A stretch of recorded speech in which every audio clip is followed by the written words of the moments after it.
루비 책밤. 인생 2회차. 두 여자의 통쾌한 질주.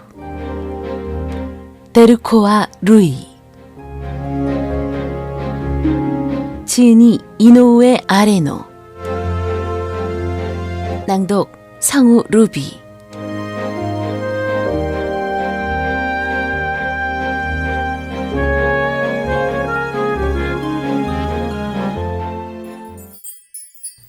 지은이 이노우에 아레노. 1961년 도쿄 출생. 세이케이 대학교 문학부 졸업. 1989년 나의 누레예프로 제1회 페미나상을 수상하며 데뷔했다.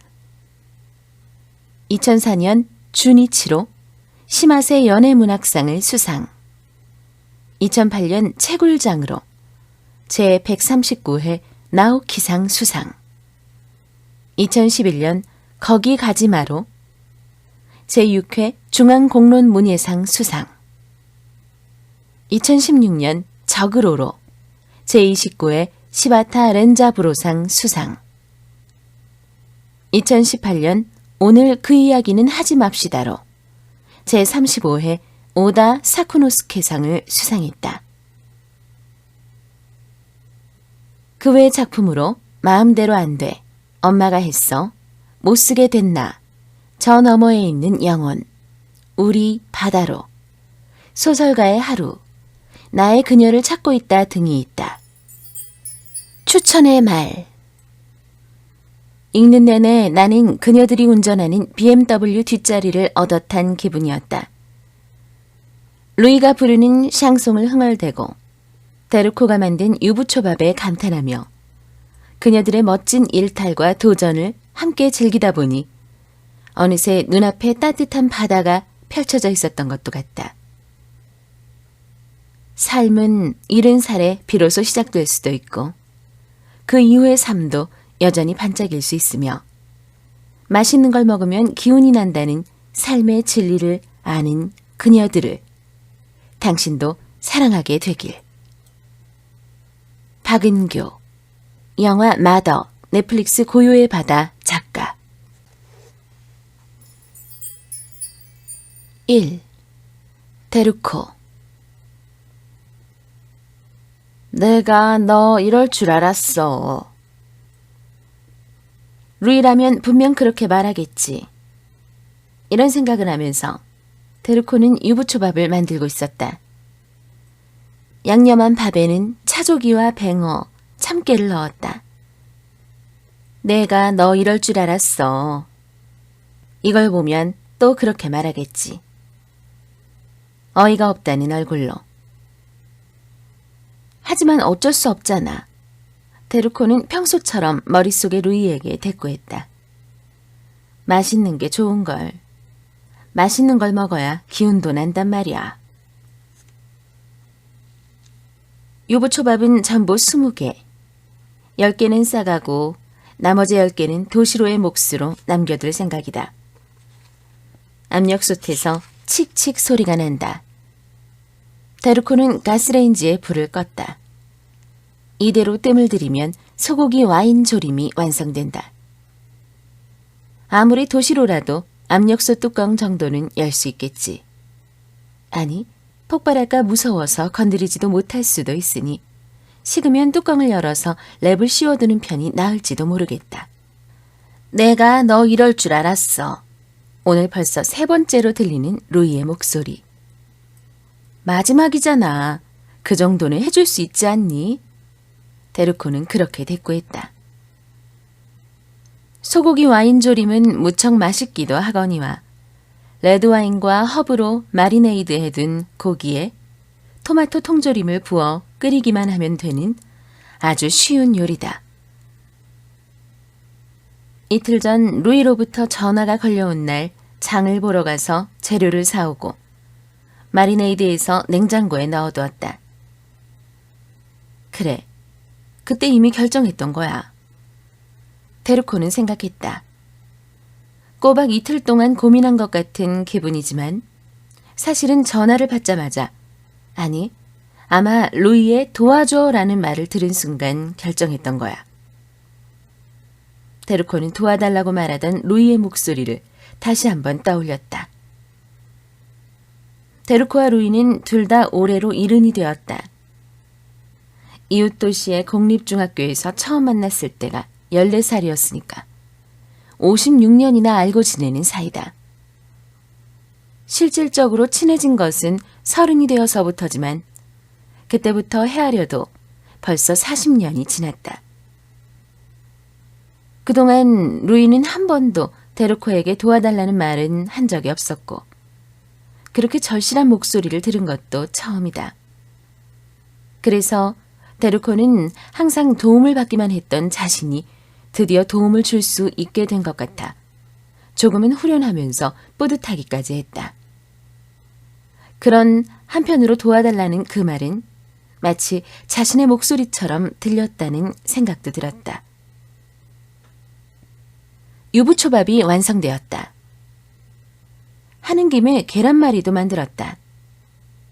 도시로가 먹을 것은 칠기 찬압에 가져갈 것은 나무 도시락통. 그렇다. 이것도 전화를 받은 그날 사두었다. 담았다. 냉장고에 있던 장아찌까지 조금 썰어서 같이 담아두고 나자 일단 안심이 되었다.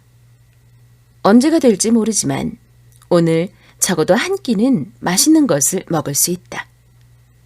자, 이제 짐을 싸볼까? 벽에 걸린 시계를 슬쩍 본다. 아직 10시를 막 지난 시간이다. 오늘 도시로는 골프를 치러 가서 클럽하우스에서 점심을 먹고 들어올 예정이다. 괜찮아. 그이가 돌아오기 전까지 충분히 여유롭게 집을 나설 수 있어. 하지만 그렇게 절실한 목소리로 부탁하는 루이를 오래 기다리게 할 수는 없으니까 가능한 서두르자.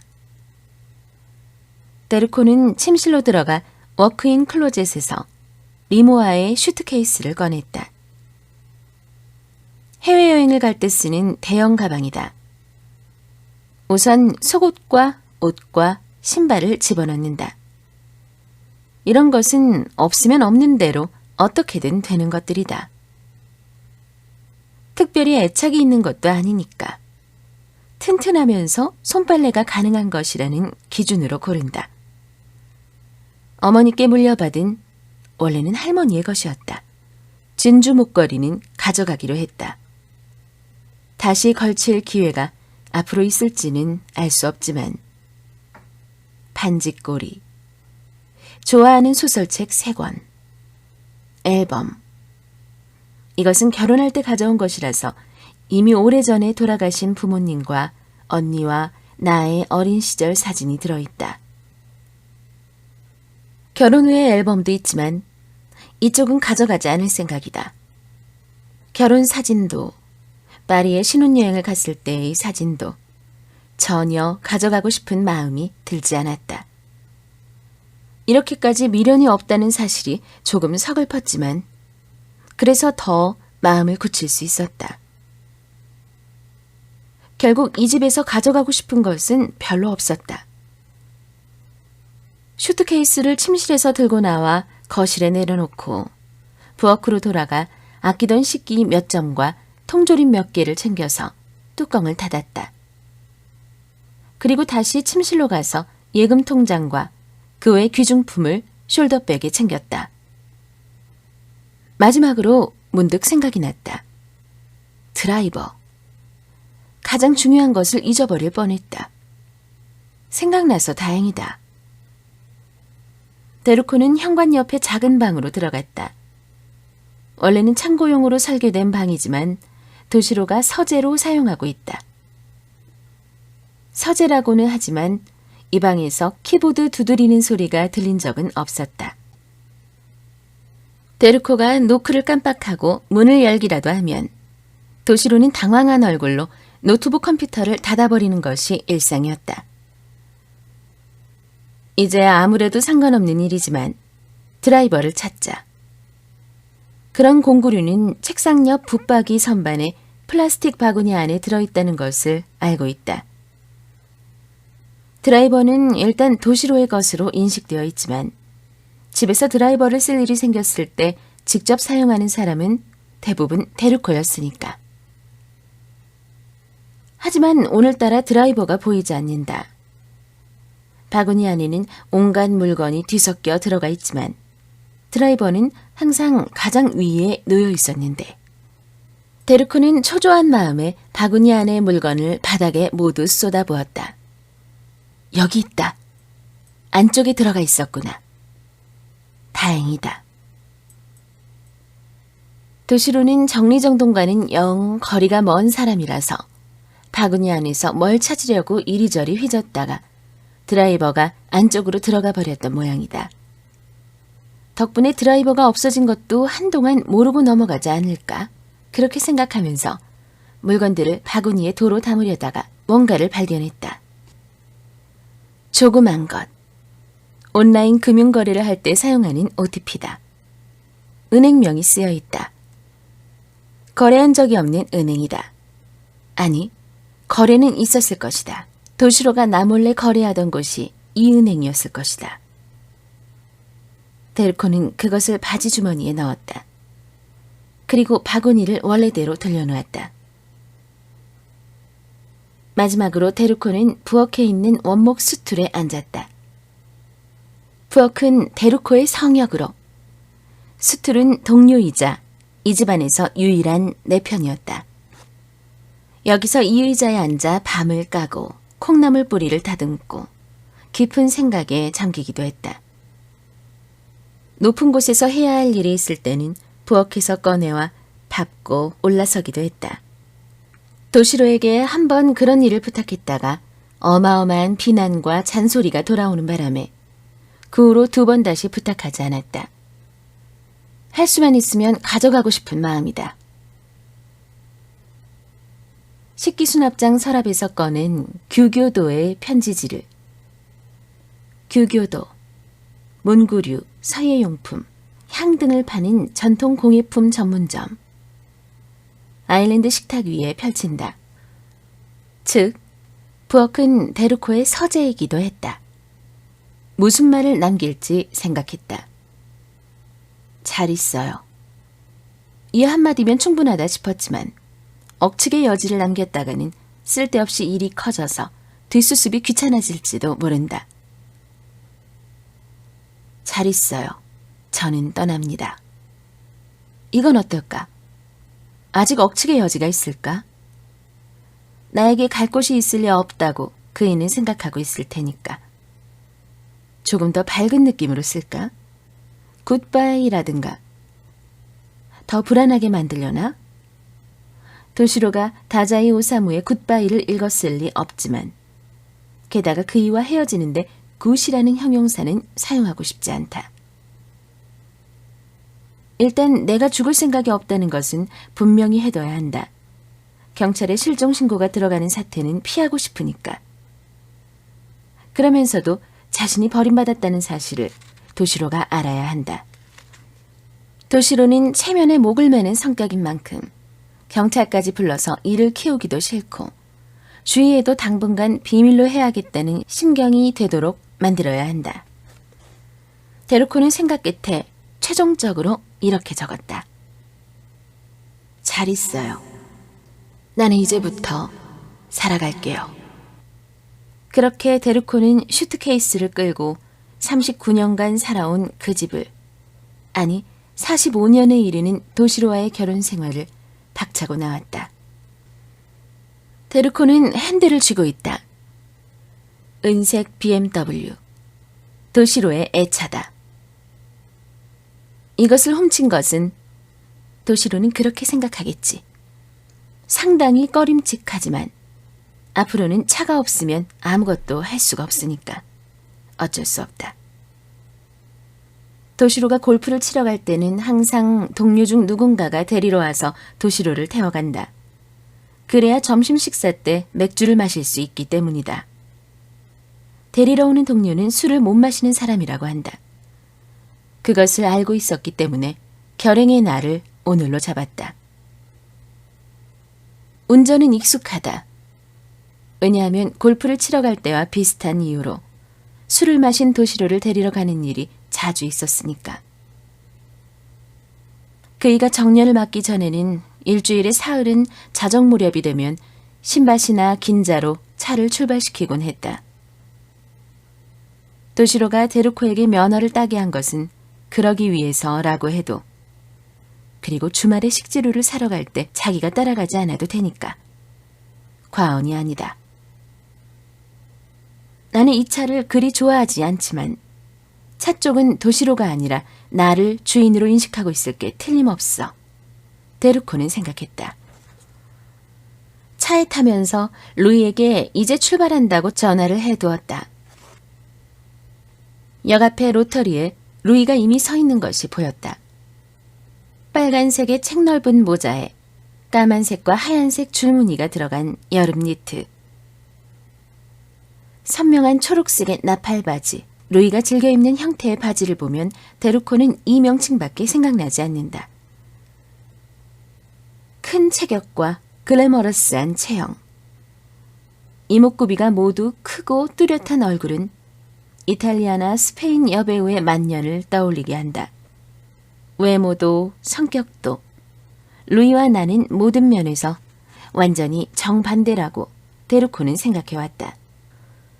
반면 데르코는 귀 밑까지 오는 백발의 단발머리에 키는 루이와 비슷하지만 몸집은 절반 정도밖에 되지 않는다. 이목구비도 동양적이고 오늘은 줄무늬 리넨 셔츠에 넉넉한 치노 팬츠 차림이다. 루이! 데르코는 차를 세우고 창문을 열어 루이를 불렀다. 루이는 조금 놀란 듯했다. 이제까지 데르코가 루이와 만날 때 차를 끌고 나온 적은 없었으니까. 루이는 조수석에 올라탔다. 짐은 작은 여행 가방 하나뿐이다. 그것은 뒷좌석에 실었다. 늦었잖아. 그것이 루이의 첫마디였다. 육감적인 그 입술에 빨간 립스틱이 발라져 있는 것에 데르코는 감탄했다. 전화하고부터 10분도 안 걸렸는데? 로터리를 나가면서 데르코가 말했다. 내가 전화한 건 엊그제잖아. 이틀이나 기다리게 하고 말이야. 내가 이 나이에 계속 망카에서 자야겠니? 망카? 만화 카페. 아주 싸게 머물 수 있거든. 비주호보다 훨씬 더. 비주호? 비즈니스 호텔. 다 줄여 말하니까 못 알아듣겠어. 비즈호. 업무상 출장을 다니는 직장인을 주요 고객으로 하여 간소한 서비스를 제공하는 대신 요금이 저렴한 호텔을 비즈니스 호텔이라고 하는데 이를 줄여서 부르는 말. 그걸 못 알아듣는 건 네가 BMW나 끌고 다니는 세상 물정 모르는 사모님이라서 그런 거고. 그래, 이틀 걸려서 서방님 허가가 떨어진 거야? 나 너희 집에 좀 묵을 수 있어? 서방님이라고 부르지 말아줄래?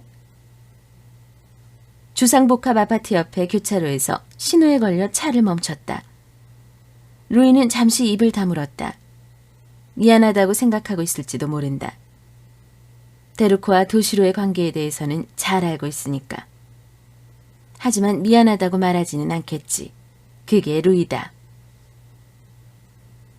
뭐 어떻게 생각하면 기대가 되기도 해. 처음이니까 말이야. 내가 너의 그러니까 배우자를 만나는 거. 배우자라는 표현 쪽을 선택하다니. 루이로서는 고민한 결과일 거라고 데르코는 생각한다. 안 만나. 데르코는 말했다. 뭐? 집에 없어?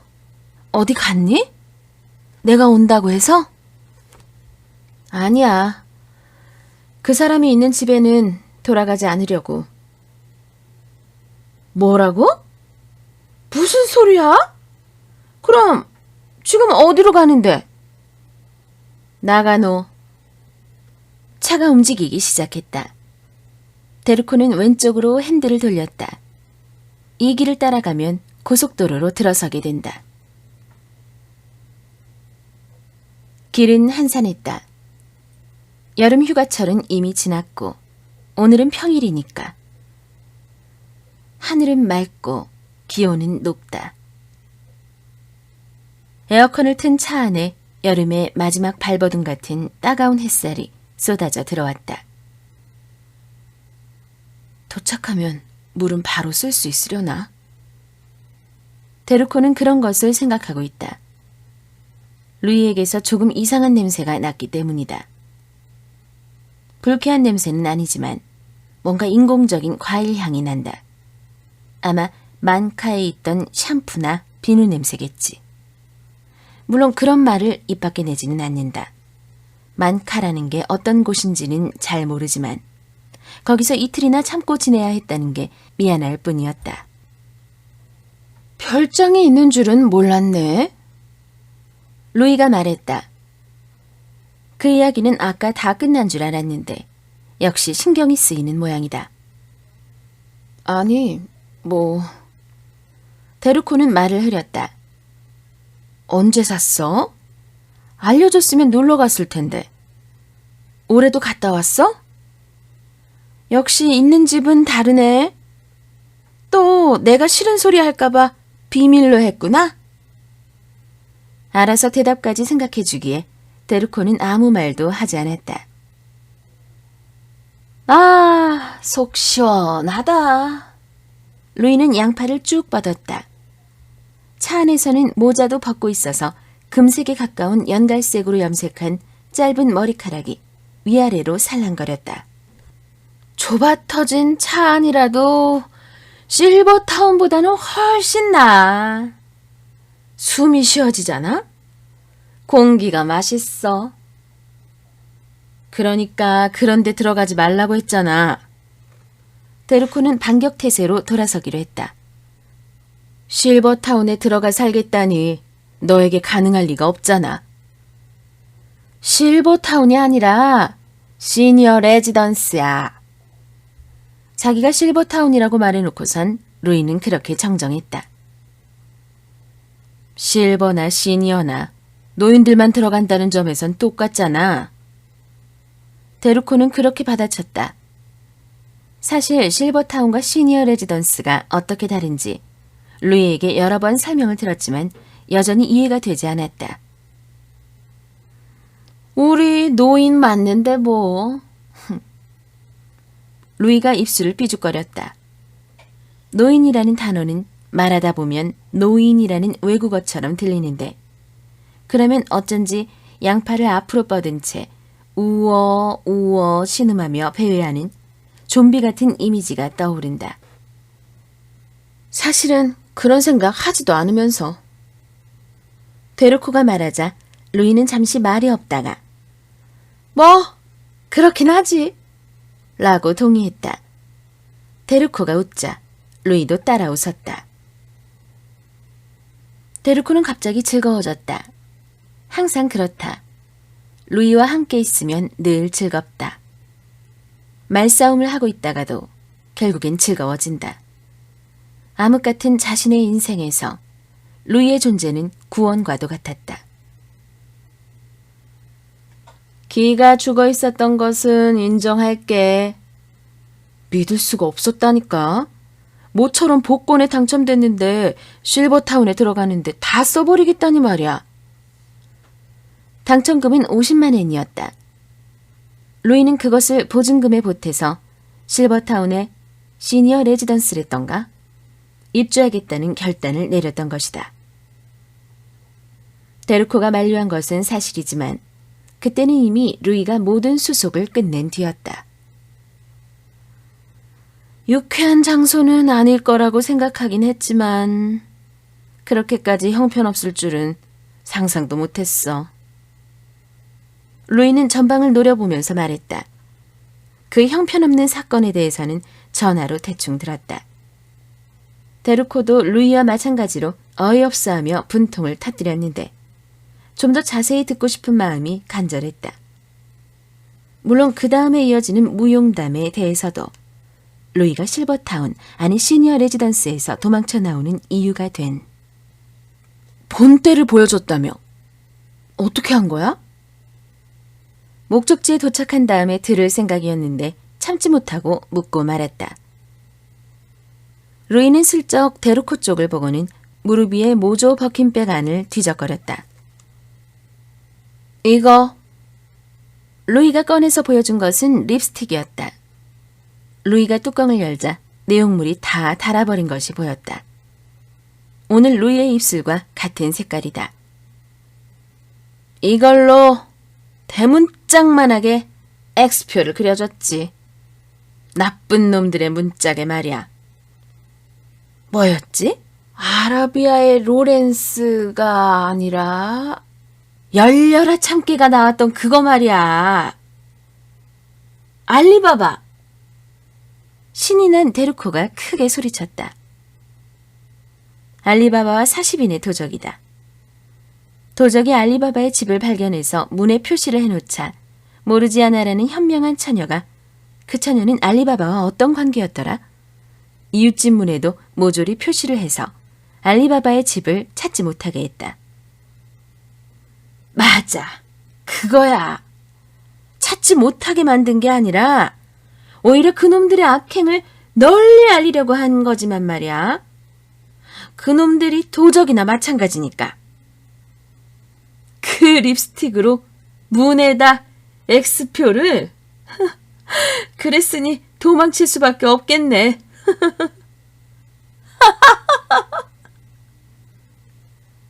데루코는 크게 웃었다. 루이와 함께 있으면 자주 이렇게 웃게 된다. 그때마다 신선한 공기가 폐로 들어오는 기분이 들었다. 나는 네 웃음소리가 정말 좋아. 루이는 싱글싱글 웃으며 말했다. 어머, 나한테는 루이 네 웃음소리가 그래. 데루코가 대답했다. 말은 잘해. 루이는 쑥스러워하며 팔꿈치로 데루코를 쿡쿡 찔렀다. 데루코는 다시 하하하하 마음껏 웃으며 새로운 공기를 들이마셨다. 데루코와 루이가 중학생이었을 때 둘이 살던 도쿄 외곽 지역에는 논과 밭이 아직 제법 남아있었다. 데루코의 기억 속에 남아있는 것은 토마토다.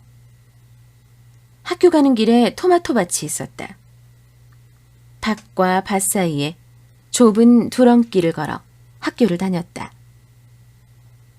여름이면 작고 파란 토마토가 하루가 다르게 커가다가 빨갛게 다 익기 전에 수확되어 밭에서 사라져버렸다. 그러다 가끔 한두 개씩 빨갛게 익을 때까지 남아있는 토마토가 있었는데 그런 토마토를 볼 때마다 당시의 데루코는 루이를 떠올리곤 했다.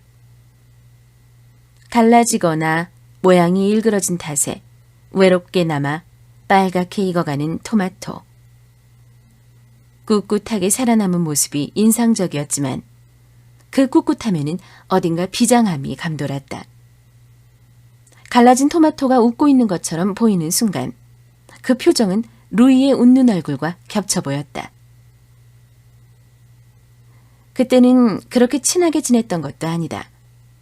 데루코와 루이는 중학교 2학년과 3학년 동안 같은 반이었지만 접촉은 거의 없었다. 드넓은 초원의 초식동물과 육식동물 같은 관계였다. 아니, 초원에서라면 사자가 얼룩말을 덮치는 사건이라도 일어났겠지만 그런 종류의 접촉마저도 없이 각자의 구역에서 서식했다. 간단히 말하자면 데루코는 교내 모의고사에서 항상 3등 안에 드는 우등생이었고 루이는 시험을 보다 말고 교실을 나가버리거나 가방 안에 담배를 숨겼다가 들켜서 수시로 교무실에 불려가는 불량 학생이었다. 서로 상대방의 존재를 알고 있기는 했지만 말을 나눌 기회도 필요도 없이 중학교 2학년을 보냈다. 중학교 3학년 1학기 말에 태풍에 버금가는 큰 비가 내렸다. 아침에 집을 나설 때는 비가 그친 상태였지만 데루코가 토마토밭까지 와 봤더니 두렁길이 완전히 물에 잠겨 있었다. 공포에 사로잡혀 우두커니 서 있는데 거기에 루이가 나타났다. 나중에 루이에게 집 주소를 물어보았더니 그 두렁길은 루이가 학교로 가는 길이기도 했다. 평소에는 데루코보다 훨씬 늦게 그 길을 지나갔지만 왜냐하면 루이는 지각 상습범이기도 했으니까. 그날은 가까운 강에 물이 얼마나 늘었나 구경하러 갔다가 바로 학교로 향하던 길이었다고 나중에 들었다. 그러자 같은 반에 얼룩말 아니면 기린쯤 되는 여자애가 거기에 발목이 잡혀 있었던 것이다. 그런 경위였다. 우와! 거의 개울이나 다름없는 상태의 두렁길을 보고 루이는 기쁜 듯이 탄성을 질렀다. 가자! 루이가 데루코에게 말했다. 데루코가 멍하니 서 있자 손을 잡아 끌었다. 오늘은 일단 집으로 돌아가야겠다고 생각하던 참이었는데 데루코는 루이와 함께 질퍽거리는 진흙탕으로 들어서게 되었다. 이야, 세상에 굉장하다. 루이는 소란을 떨면서 데루코를 거침없이 잡아 끌었다. 너 그렇게 학교에 가고 싶어? 중간에 갑자기 물이 깊어지자 교복 치마를 둘둘 걷어올리면서 루이가 물었다.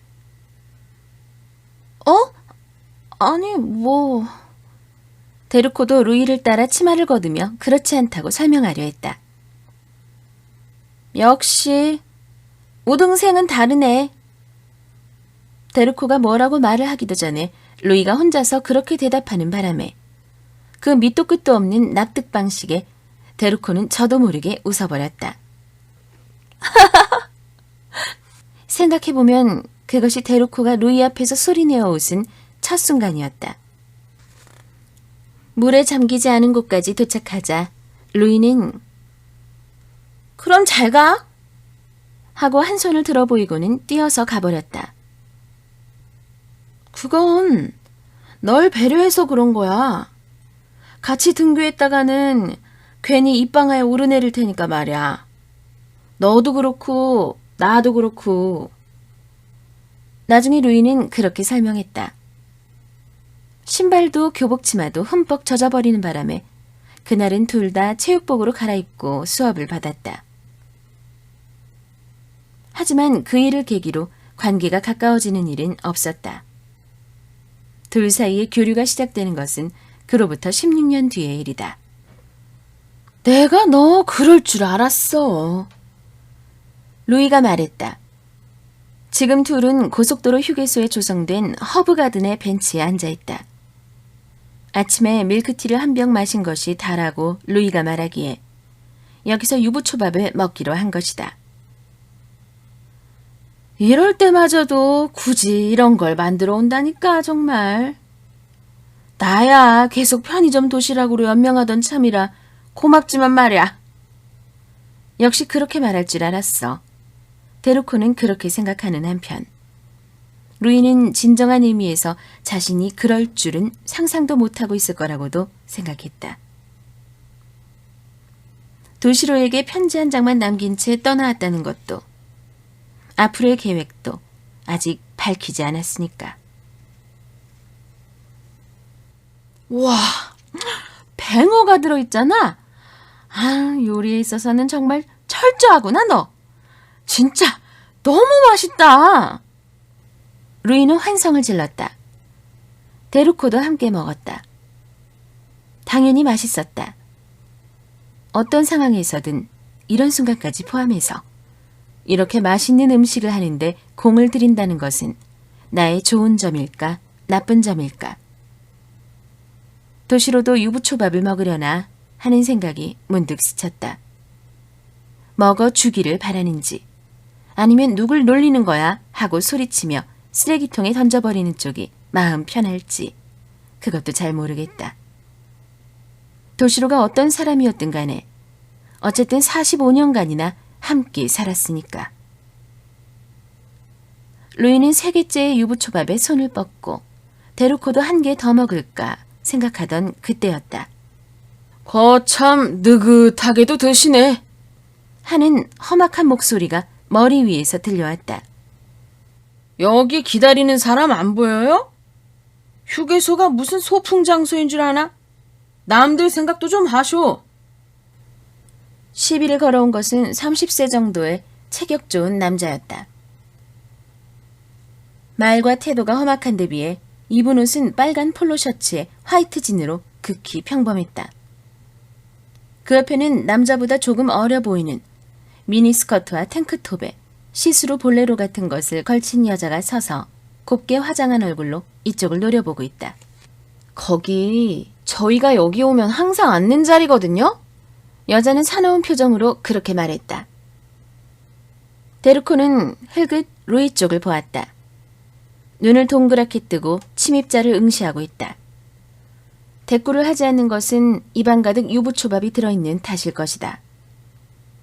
데르코는 망설이지 않았다.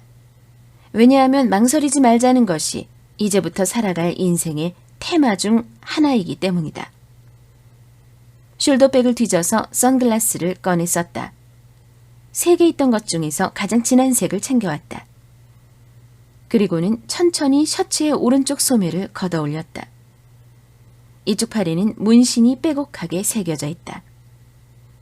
빨간 폴로 셔츠의 남자와 미니스커트를 입은 여자의 표정이 순식간에 굳었다. 좋았어. 데르코는 마음속으로 주먹을 불끈 쥐었다. 하지만 다음 순간 미니스커트의 여자가 불을 뿜었다. 뭐야, 팔토시잖아. 큰일 났다. 거리가 너무 가까웠나? 차창 밖으로 이 팔을 슬쩍 내밀면 시비가 걸릴 위험이 줄어든다고 설명서에 쓰여 있었는데 뭘 잘난 척하면서 팔을 걷고 있어요? 웃겨 정말. 보자 하니까 내가 우스워 보이쇼? 거기 할머니?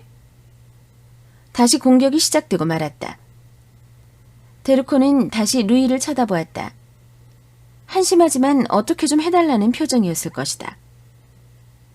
루이가 눈을 부라렸다. 유부초밥을 드디어 다 삼킨 것이다. 사람 우습게 보는 건 그쪽이지. 다른 사람이 앉아있는 자리에 앉고 싶거든 예의 바르게 부탁해. 항상 앉는 자리라니 내가 웃기지도 않아서. 댁들이 와서 앉았건 말았건 우리가 알 게 뭔데. 할머니인 줄 알면 노인 공경이나 할 일이지. 웃기고 있는 건 그쪽이세요. 진짜 웃기고 자빠졌네 정말. 대단한 박력이다. 루이는 샹송 가수니까 성량이 크다. 가든 내에 있는 가족 단위 방문객들이 이쪽을 보고 있다. 주차장 쪽에 있는 사람들까지 고개를 돌려 이쪽을 쳐다볼 정도다. 두 젊은이는 확연히 기가 죽어 보였다. 할머니가 이렇게 반격을 하리라고는 상상도 못했겠지. 됐어, 그냥 가자. 여자가 남자에게 속삭였다. 치! 남자가 들으라는 듯이 크게 혀를 차고는 둘은 사라졌다. 데르코는 3번째로 루이 쪽을 보았다. 이번에는 조심스레 눈치를 보듯이. 그래도 애썼어. 얄밉게도 루이는 상냥하게 그렇게 말하고는 그래 하고 고개를 끄덕여 보였다. 웃음을 꾹 참는 얼굴로. 고속도로를 벗어나자 차 안은 조용해졌다. 문신 모양 팔토시를 두고 한바탕 웃어젖히더니 루이는 이제 좀 만족한 모양이다. 데르코의 긴장감이 전해진 탓일지도 모른다. 아니면 뭔가 좀 이상하다고 알아차렸는지도. 지금 차는 야스가타케 기슭의 별장지 안을 달리고 있었다. 야스가타케, 나가노와 야마나시에 걸친 고원지대, 여름에는 피서지, 겨울에는 스키장으로 유명하다. 여기까지는 철저히 조사해 두었다. 하지만 어느 집이 좋을지는 실제로 보지 않고는 알 수가 없다. 너네 별장인데 어딘지를 잊어버린 거야? 언덕 꼭대기까지 올라온 끝에 데르코가 차를 유턴하자 루이는 조금 불안한 듯이 그렇게 물었다. 좀 조용히 해봐. 데르코는 오른쪽 길로 들어섰다. 이 계절에 별장지 안에는 사람이 거의 없어서 다른 차도 입주민도 전혀 마주치지 않았다. 물론 그런 시기인 것을 감안해서 이 계획을 세운 것이다. 그다지 관리가 철저하지 않은 산속 깊은 곳의 별장지라는 것도 중요한 점이었다. 쭉 돌아본 끝에 후보를 2채 찾아냈다. 이쪽 길도 좋아 보인다. 울창하게 자란 나무들 반대편에 집이 한 채 있다. 데르코는 그 집으로 들어갔다. 차를 세운다. 나무에 가려져서 밖에서 보기에 차가 바로 눈에 띄지 않는다는 점도 바람직하다. 진갈색 통나무로 지어진 단순한 구조의 집이었는데 상당히 낡아서 허물어져 가고 있다고 해도 될 정도였지만 그래서 오히려 안심이 되기도 했다. 여기로 하자. 그렇게 정했다. 여기야? 루이가 실망한 기색을 보이며 물었다. 좀 더 모던하고 깨끗한 별장을 상상하고 있었던 모양이다. 하지만 그런 집에는 언제 주인이 찾아올지 모르는걸. 여기야. 데르코는 결연하게 그렇게 말하고 현관으로 향했다. 문 손잡이를 돌려보았지만 당연히 잠겨 있었다. 몇 년씩 방치해두더라도 보통 문 정도는 잠그겠지. 괜찮아. 그래서 이걸 가져왔으니까. 데르코는 숄더백 안에서 드라이버를 꺼냈다.